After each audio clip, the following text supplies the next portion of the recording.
Hello दोस्तों। तो कैसे हो आप सब? आई होप आप सब एकदम बढ़िया हैं। और आज के पेपर ने आपको और बढ़िया कर दिया होगा। एटलीस्ट आपका जो इनकम टैक्स का जो दुख था, जो मुश्किल पेपर आया था, उसके नाम का जो आपका अफसोस था, शायद आज कम हो गया होगा। और बोथ ग्रुप करने वालों के लिए एक बहुत अच्छा आज एक पेपर था जो कंपनसेट भी बहुत आसानी से कर सकता है। आपके दोनों ग्रुप निकालने के लिए आपको एक अच्छा स्कोर दिलवा सकता है। सितंबर में भी यही हुआ था।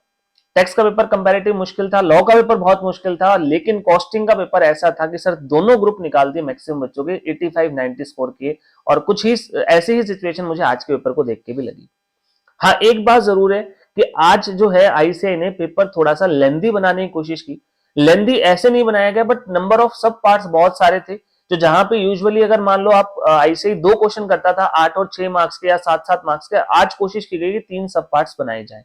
तो कवरेज बहुत ज्यादा थी। किसी भी चैप्टर में से बड़ा क्वेश्चन आपको देखने को नहीं मिलेगा। 7-8-9 नंबर की वेटेज मैक्सिमम दी है। कोशिश की है कि मैक्सिमम से मैक्सिमम पार्ट्स बनाए जाएं, छोटे छोटे पार्ट्स में चीजों को पूछा जाए। बट अगेन, अगर नए क्वेश्चंस के हिसाब से बात करूं तो ज्यादा कुछ नया नहीं था पेपर में। वही मोरलेस सेम टॉपिक जो पहले भी पूछे गए हैं, वही सेम कॉन्सेप्ट आज भी टेस्ट किए गए थे। सिर्फ और सिर्फ एक छोटा सा पॉइंट था कि वो लेंदी लग सकता है कुछ बच्चों को अगर आपकी स्पीड स्लो रही है। छोटे पार्ट थे, टाइम भी कम लगना चाहिए हर पार्ट को सॉल्व करने में। But again, number of part जब ज्यादा होते हैं तो शफल करके क्वेश्चन को बार बार चेंज करना, उनकी कैलकुलेशंस पे जाना, थोड़ा सा एक लंबा काम हो जाता है। अदरवाइज पेपर में ऐसा कुछ भी नहीं था जो मुश्किल लगे। तो चलिए जल्दी से देखते हैं सबसे पहले एमसीक्यूज में क्या क्या पूछा गया था। सबसे पहले केस स्टडी बेस्ड क्वेश्चन आपको गिवन था।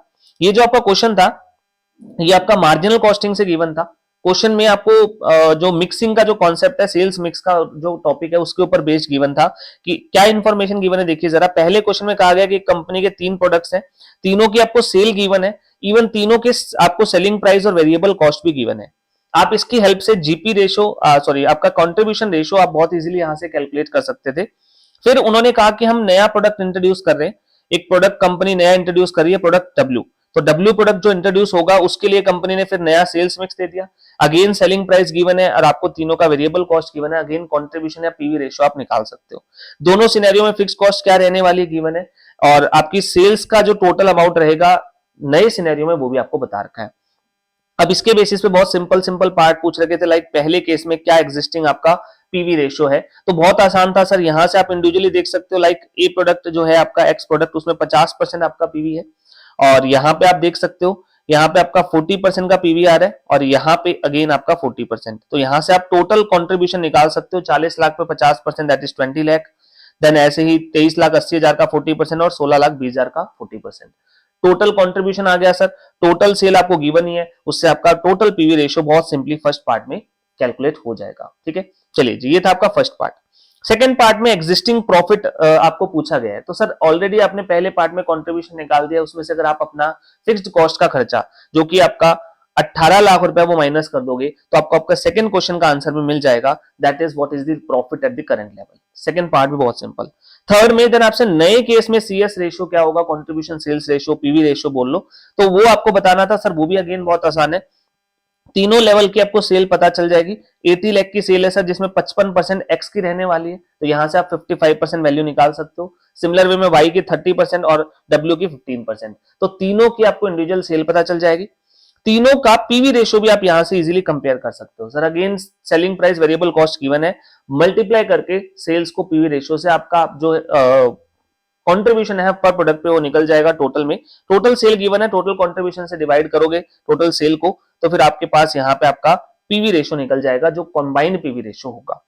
फिर फोर्थ पॉइंट में आपसे कहा है ब्रेक इवन। जब आप कंबाइंड पीवी रेशियो निकाल चुके हो, आपको फिक्स्ड कॉस्ट ऑलरेडी बता ही रखी है 18,80,000 है, तो आपका फिक्स्ड कॉस्ट अपॉन में पीवी रेशियो, सर बीईपी भी बहुत आसानी से निकल गया। सर ये तो बहुत सिंपल सा क्वेश्चन था। यस, बिल्कुल ही सिंपल था और टाइम कंज्यूमिंग भी नहीं था। ऐसे क्वेश्चन बहुत जल्दी सॉल्व हो जाते हैं। सर टोटल प्रॉफिट पूछा गया है, ऑलरेडी आप थर्ड पार्ट में कंट्रीब्यूशन निकाल के हो, फिक्स्ड कॉस्ट आपको पता है, लेस करते ही आपको आपका टोटल प्रॉफिट पता चल जाएगा।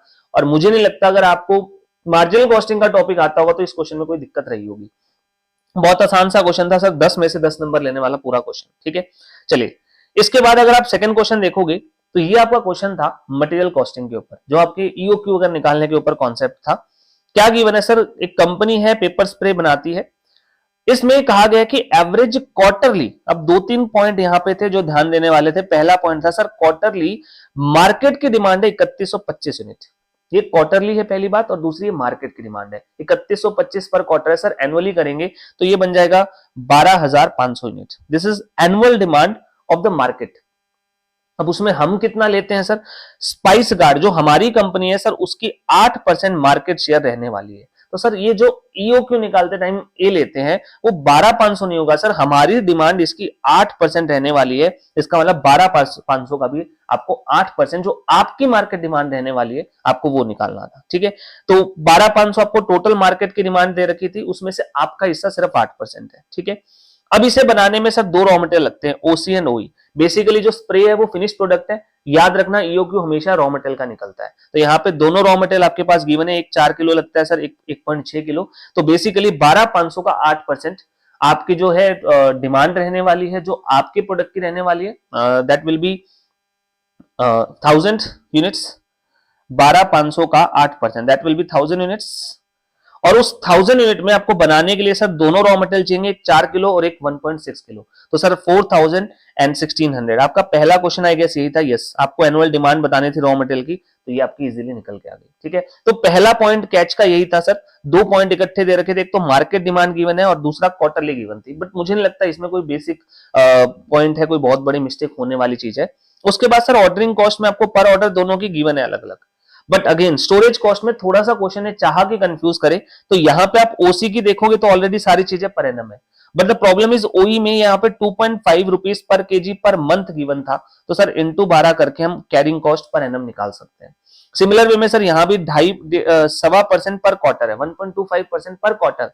सर आईसीआई के पास यही चीज थी आपसे कंफ्यूज करने के लिए, तो यहाँ पे भी सर इंटू 4 करके हम 5% पर एनम की इंटरेस्ट रेट भी निकाल सकते हैं। तो कैरिंग कॉस्ट भी है सर यहाँ से इजीली निकल आएगी। इसमें ऑब्सोलेसेंस की रेट नहीं है तो इसमें नहीं होगी सर, ऑब्वियस है। तो ये दो ही आपकी कैरिंग कॉस्ट होगी, जिसमें से एक ऑलरेडी पर केजी है, दूसरे को आप जो है यहाँ पे पर केजी असरटेन कर सकते हो 5% ऑन 1000। ठीक है, सॉरी 200 पर केजी। तो यहाँ पे आपको सारी इंफॉर्मेशन डाइसेक्ट होगी सर। अब वन बाय वन देख लेते हैं। पहला पॉइंट आप ऑलरेडी पॉइंट आउट कर चुके हैं क्या रहने वाला है। ठीक है, तो पहला पॉइंट हो गया सर। उसके बाद है व्हाट इज द ईओक्यू। आपको ईओक्यू बताना था sir, what is the EOQ for raw material ओई। आपको पहले रॉ मटेरियल के लिए ईओक्यू बताना था, ये भी बहुत ज्यादा कुछ मुश्किल पॉइंट नहीं था। आपको सिंपली रॉ मटेरियल की ईओक्यू निकालने के लिए जो सारी इंफॉर्मेशन चाहिए वो हम ऑलरेडी देख चुके हैं। Next point is sir EOQ निकालना है आपको ओसी का, आपको ओसी का बताना था, और साथ में एक एक्स्ट्रा पॉइंट मांगा गया था कि आपको ये भी बताना है कि नंबर ऑफ ऑर्डर कितने प्लेस यहाँ पे हमें करने हैं। तो वो दूसरी चीज हमें कैलकुलेट करनी है सर, ये भी इंफॉर्मेशन ऑलरेडी आ चुकी है। ईओक्यू का फॉर्मूला 2 इंटू ए इंटू ओ अपॉन में सी का रूट। सर ए ऑलरेडी हमने पहले पार्ट में लिखा है, ठीक है, दोनों का। ओ आपको ऑर्डरिंग कॉस्ट बिल्कुल क्लियरली दे रखा है, दोनों का ऑर्डरिंग कॉस्ट क्या रहेगा। एंड लास्टली कैरिंग कॉस्ट, उसके लिए भी सर सारी इंफॉर्मेशन है। यहाँ पे कैरिंग कॉस्ट आपका 20% है सर, तो 2,000 रुपए पर केजी का जो परचेज प्राइस है उसका 20% आ जाएगा, और यहाँ पे आपकी दोनों इंफॉर्मेशन से इन दोनों का आ जाएगा। तो बहुत सिंपली आपके दोनों के ईओक्यूज निकल जाएंगे। Next is what is the total annual cost of material OC. OC की एनुअल कॉस्ट बतानी थी सर। ओसी की एनुअल कॉस्ट निकालना भी बहुत आसान है इसके बाद, क्योंकि आपने ऑलरेडी ईओक्यू निकाल लिए। तो ईओक्यू के बाद आपको ordering cost and carrying cost ये दोनों निकालनी है सर, और आपको टोटल एनुअल कॉस्ट मांगी गई है, तो रॉ मटेरियल इटसेल्फ, जो रॉ मटेरियल की परचेज की कीमत है सर, वो भी आ जाएगी। तो इसमें भी कुछ मुश्किल पार्ट नहीं था। And lastly what is the total amount of OC the company proposes to keep order size to 200 KG of OC per order. कह रहे सर एनुअल कॉस्ट क्या होगी अगर हमारा ऑर्डरिंग साइज 200 किलो। ऐसे भी हमने बहुत सारे क्वेश्चंस किए हैं। तो again case study number 2 material costing से 10 नंबर की, मुझे नहीं लगता इसमें कुछ भी मुश्किल था, बहुत जल्दी आप सबने कर लिया हुआ टाइम। ठीक है, तो this was second case study. Third case study में सर एक इंडिविजुअल क्वेश्चन थे इसके बाद, लाइक जो क्वेश्चन नंबर 11 था, इसमें आपको एक बेसिक सा क्वेश्चन दे रखा था स्टैंडर्ड कॉस्टिंग का, जहां कहा गया कि सर आप 30 यूनिट लेते हो एक यूनिट को बनाने में, जहां स्टैंडर्ड वेजेस 50 रुपए है, 30,000 यूनिट बनाई गई है। Labour rate variance sir 7500 adverse आया है, और एफिशिएंसी वेरिएंस है नहीं, मतलब जितना समय लगना था उतना ही लगा है। तो सर 30,000 यूनिट में 30 मिनट लगते हैं, इसका मतलब 15,000 घंटे लगने चाहिए थे, एंड उतने ही आपने लगाए हैं। Actual time taken is 15,000 hours, और 7500 एडवर्स आया है, आपने 0.5 रुपीज पर आवर एक्स्ट्रा दिया है, 50 की वेस्ट थी, इसका मतलब आंसर विल बी 50.5। तो सर एक सिंगल क्वेश्चन था, कुछ मुश्किल नहीं था। नेक्स्ट क्वेश्चन अगेन एक इंडिविजुअल क्वेश्चन था सर, ये आप कह सकते हो जॉब कॉस्टिंग का क्वेश्चन है। इस क्वेश्चन में क्या कह रखा है कि आपको कंपनी एक जॉब की इंफॉर्मेशन दे रही है, कंपनी ने इस जॉब में मटेरियल लगाया सर 56,350 का, वेजेस लगाई है 45,000 की, सेल 1,90,000 की है और profit sir 25% on total cost, cost का 25% है। तो यहां पे आप इजीली निकाल सकते हो कि ये फिगर अपने आप में 125% है, तो 1,90,000 125% है, तो आप रिवर्स कैलकुलेशन करके निकाल सकते हो what will be the total cost. अब उस टोटल कॉस्ट में सर मटेरियल और लेबर आपको ऑलरेडी पता है, जो मिसिंग फिगर है वो फैक्ट्री ओवरहेड के हैं और वो आपके पास एडमिनिस्ट्रेशन ओवरहेड के हैं। एडमिनिस्ट्रेशन ओवरहेड भी सर 25% ऑफ फैक्ट्री कॉस्ट है। सर क्वेश्चन में जो कॉस्ट है आपकी, जो टोटल कॉस्ट बनेगी 152 बनेगी, उसमें सर दो ही खर्चे हैं, factory cost and administration overhead. तो एडमिनिस्ट्रेशन ओवरहेड यहां रिवर्स कैलकुलेशन करोगे निकल आएगा, बची हुई फैक्ट्री कॉस्ट है सर, फैक्ट्री ओवरहेड का मिसिंग फिगर निकल आएगा। आपको बताना था रिकवरी रेट क्या है, that turns out to be 45%, ये निकल के आ रही है 45% की। ठीक है, चलिए जी। उसके बाद नेक्स्ट क्वेश्चन अगेन एक इंडिविजुअल क्वेश्चन था। गारमेंट फैक्ट्री है सर, शर्ट बनाती है सीविंग मशीन के थ्रू। क्या बता रहा है sir, sewing time required to stitch each shirt is 15 minute. एक शर्ट को बनाने में 15 मिनट लगते हैं। ऑपरेटर को 65 रुपए पर आवर की वेजेस दी जाती है। फैक्ट्री 40 घंटे पर वीक काम करती है और प्रोडक्शन टारगेट 480 दर्जन का है शर्ट्स का पर वीक का। What is the number of hours and number of operator required to meet the shirts target. बहुत ही सिंपल सा क्वेश्चन था, आपको यहाँ पे लेबर कॉस्टिंग के हिसाब से कैलकुलेट करना था कि कितना टाइम या कितने ऑपरेटर आपको लगाने हैं। सर ऑब्वियस गिवन है इंफॉर्मेशन कि आपको जो बजटेड आउटपुट है, आपका टारगेट आउटपुट है वो 480 दर्जन है। पहली बात तो ये समझना है कि दर्जन है, इनटू में 12 करके नंबर ऑफ पीस निकलेंगे और सर एक पीस को बनाने में 15 मिनट लगते हैं। तो आप इसे 0.25 आवर्स ले सकते हो या इसको आप 60 मिनट से मल्टीप्लाई करके मिनट्स में कन्वर्ट कर सकते हो और डिवाइड में 15 मिनट।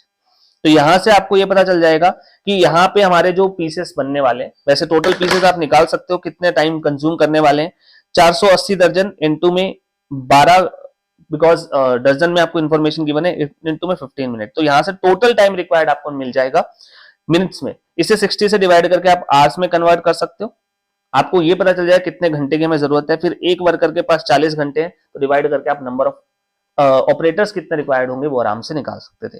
तो इसमें कोई ज्यादा लंबा चौड़ा क्वेश्चन नहीं था, इसमें वेजेस का सर कोई रेलेवेंस नहीं था, ये आपको सिर्फ कंफ्यूज करने के लिए दी गई थी और कोई इसमें आपका मुश्किल पॉइंट नहीं था। Then question number 14 again material costing का था, फीफो लिफो मेथड लगाना था। तो यहाँ पे इन्होंने कहा what is the value of material consume during the year using LIFO method of pricing. LIFO method आपको अज्यूम करना है, तो आपको यहाँ पे कंजम्पशन निकालना है। इस क्वेश्चन को मैं डिस्कस नहीं कर रहा हूँ क्योंकि ज्यादा कुछ मुश्किल नहीं था।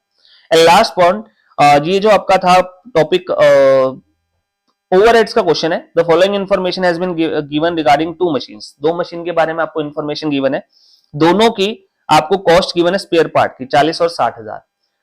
फर्दर एस्टिमेट जो है अक्टूबर में क्या होगा सर, ये एग्जैक्टली जो आपका क्वेश्चन है एक क्वेश्चन का पार्ट था।